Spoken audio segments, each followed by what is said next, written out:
So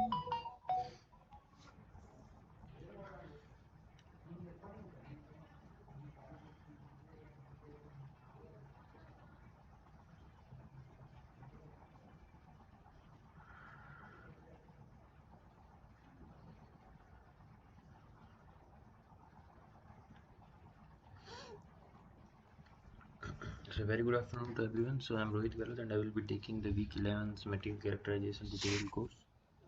So in the last day we talked about basics of the TAM and from the TAM diffraction what can we infer. So we were discussing about that in detail. So we discussed that phases and crystal structure types, crystal symmetry and space groups, orientation relationship between phases, determining growth direction, interface coherency,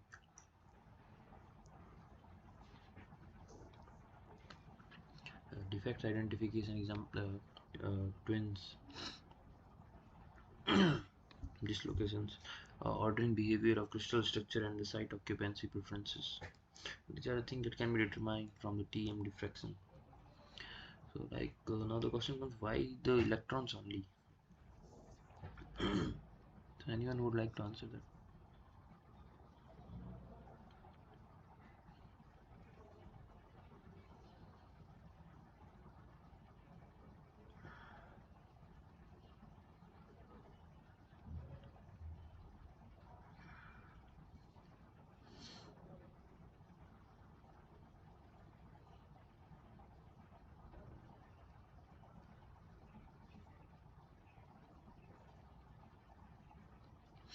So the ability to resolve the tiny objects improves as the wavelength reduces. We already know that from the week 1 class, week 1 lecture. So let us consider the microscope objective. Okay, so these are the objects to be resolved. So in distance between the D, and then this is the focal length of the lens if image plane is at a large distance. And then so then we determined that the critical angle for resolution is given by 1.22 times lambda by D. So the minimum D for which we can still resolve two objects is AC times the focal length. Okay, so D minimum is approximately F alpha AC. Then it can be written as 1.22 lambda F by D. So a good microscope objective has F by D is around 2. So with lambda around 500 nanometer, the optical microscope has a resolution of around 1 micrometer. Okay,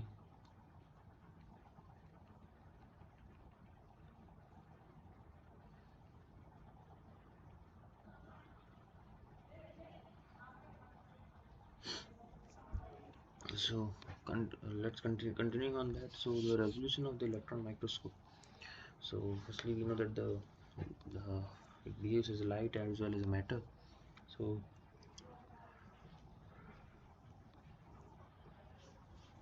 behaving like light, it can be as h by lambda. Matter also it can written as, so and P is E by capital E by C. And then energy can be given as hc by lambda. And for if you consider it as a matter, then energy can be written as h square by 2m lambda square.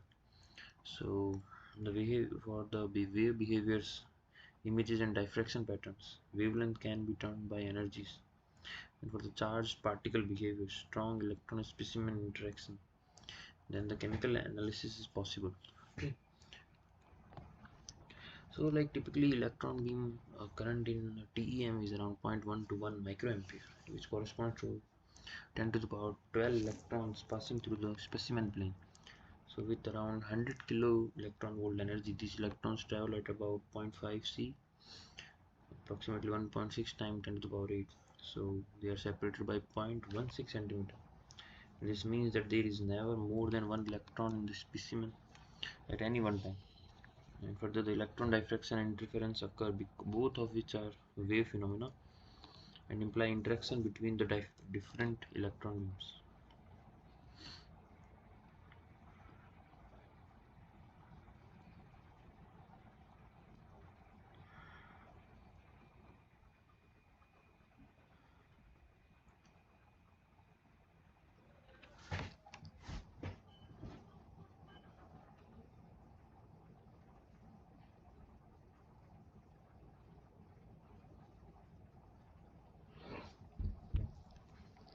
Now for the fundamental constant and definition, we talk more about the electrons. So the charge is given by 1.6 times 10 to the power minus 19.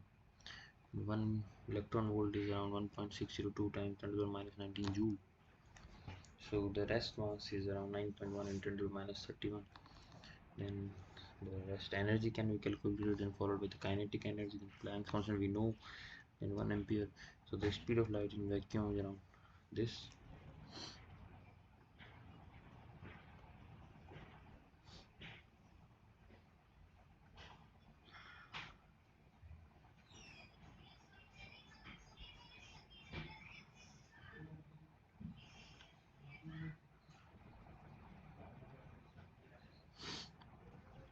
Okay, so the de Broglie wavelength of an electron can be given as lambda is h by p, and then the relation between the electron's wavelength and its kinetic energy E. So P and E are related through the classical formula, we know that. So E is given by P square by 2m, where Me is 9.11 times 10 to the power minus 31 kg, and energy can be given as h square by 2m lambda square. So h is uh, 4.14 times 10 to the power minus 15 electron volt second, and we can calculate E as 1.505 eV nanometer square by lambda square. So don't confuse this with for energy of photons, which is given by 1240 eV by lambda. For electrons, it is given by 1.505 eV nanometer square by lambda square.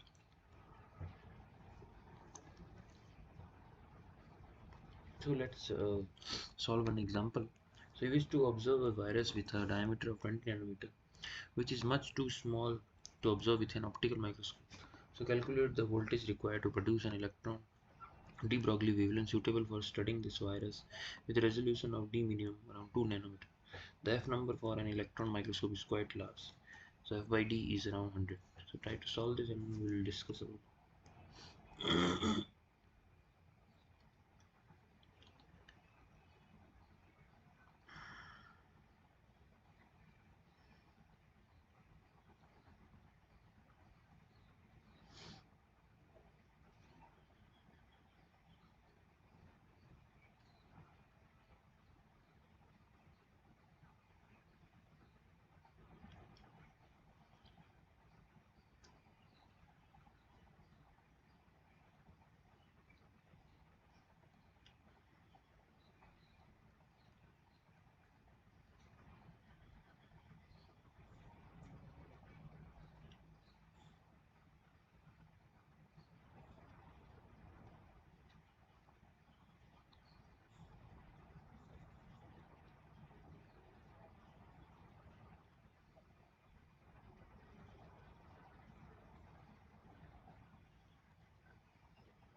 So we can solve it by d minimum is 1.22 times lambda f by d, and then we can so we find out that the lambda is around 0.0164 nanometer, and similarly we can we can calculate energy as 5.6 kilo electron volt. So that means to accelerate an electron to an energy of 5.6 kilo electron volt requires around 5.6 kilovolts. Now there is one more thing like I want to cover. So we discussed briefly about the SAED pattern in the last class. So we'll discuss about indexing SAED patterns. So firstly we select the central spot. After selecting the central spot, we measure the distance between central spot and other nearest spots. This gives the uh,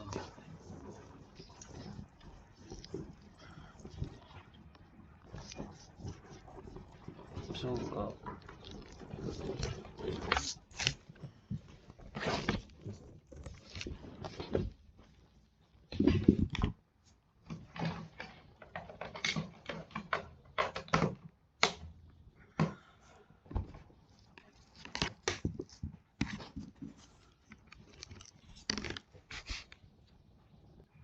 so this gives the inverse of the d spacing, 1 by d for a particular h scale.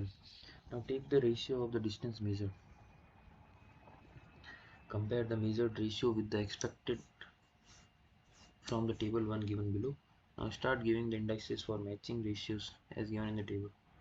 Now cross-checking the indexing by measuring the angle between vectors joining the central spot and the other spots using the following equation. Now find the zone axis using any of the two indexed HKL, and then make sure that all the indexed HKL satisfy the zone law. Okay, so here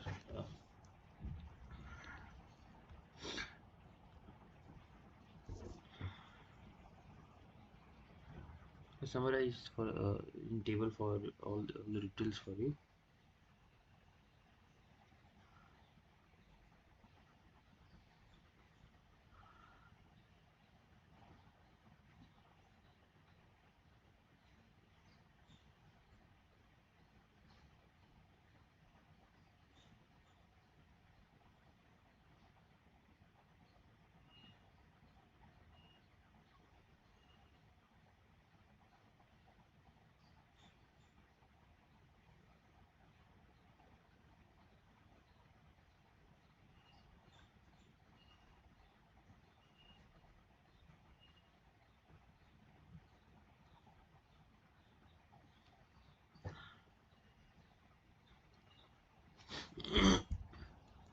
So like these are the some examples, simplified examples for you.